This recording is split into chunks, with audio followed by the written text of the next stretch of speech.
Hey guys, I'm going to do this extra tunneling with metasploit. And again, this is a video as much for my re-education in the future as it is for anybody else who wants to watch this. I do have to give a special shout out to Kyle Hanslevin from Huntress Labs, who re-educated me for this. So let's get started. So the first thing is we're going to go over this, the general idea of what we want to do here. So this is a lot more complicated than our last just route add tunnel to get the exploit running on the Windows box. And again, with that version, only the exploit ran from our Kali box right here through the metasploitable and down to the Windows, right? So once the payload started running on the Windows box, it just called out through the firewall.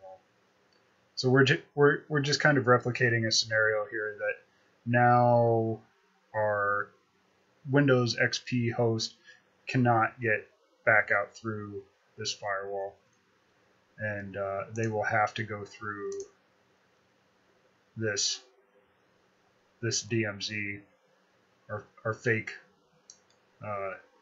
tomcat server sitting in the DMZ is the only thing that it can communicate with.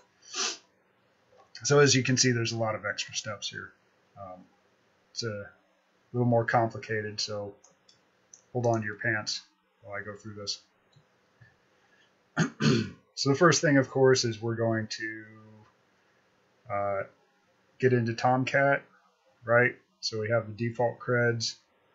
Somebody forgot to configure that. We're going to make that session.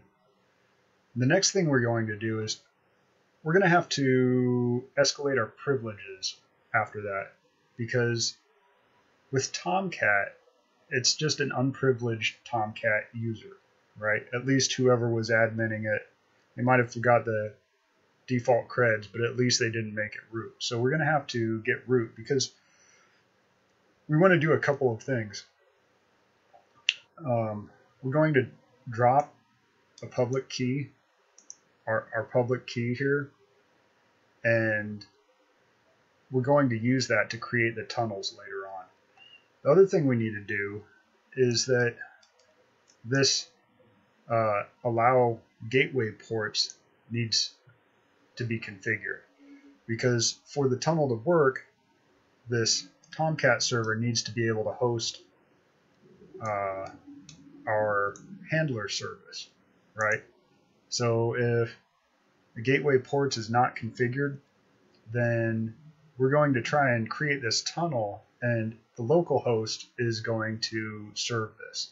And that doesn't do any good for the Windows XP box when it tries to go back and say, hey, you know, the payload set configuration says I'm going to beacon out to 1234. Well, if that's just a local host address and not actually being served on a Ethernet port, it's going to fail. I mean, the port will be closed to the public. So that needs to be configured, right? And then we can actually start exploiting our Windows box. So let's get started with that.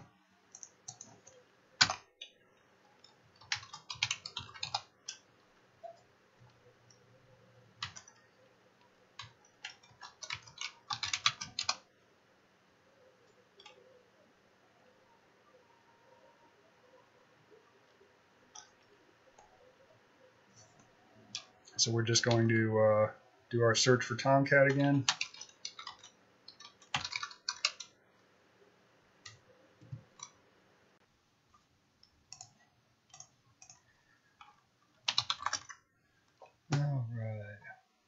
use this manager upload, right? Because we have the default creds.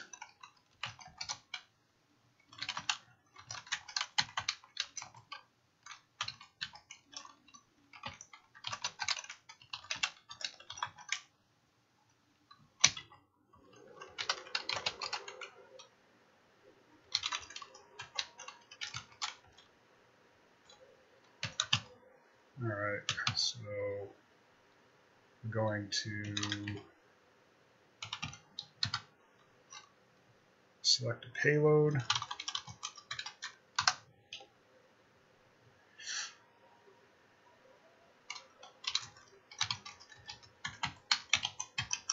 So I always run into trouble when I just try and type in whatever payload I want, because I tend to maybe go with an x86 or an x64 when I shouldn't. So I always do show payload anyway, and that seems to prevent some issues for me. But if you got the leech skills, definitely take the shortcut and just tab complete that.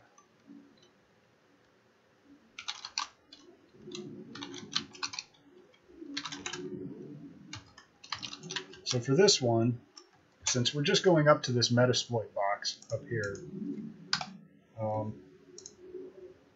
we're not going through, we're not even trying to go through the firewall yet. So we're not doing anything fancy. We're just taking this tunnel directly, or doing this payload directly. So we're just going to exploit it, and we're going to start up a handler session. It'll upload the interpreter. The interpreter will call back port 44 or 4444 and be good to go.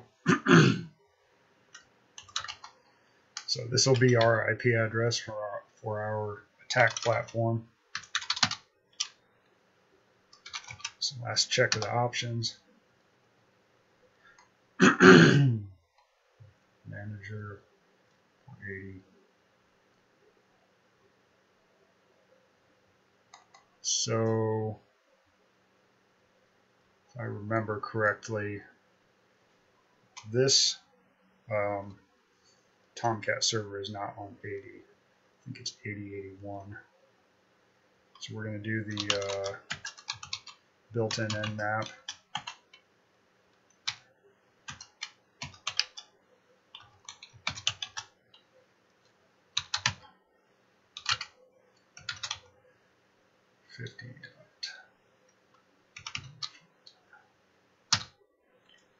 All right.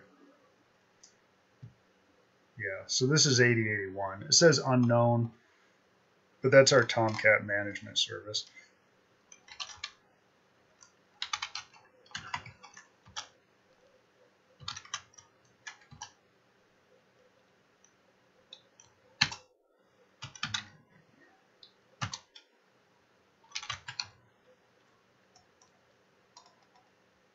Checking the options again. All right, I think we're good. Let's run it, see what we get.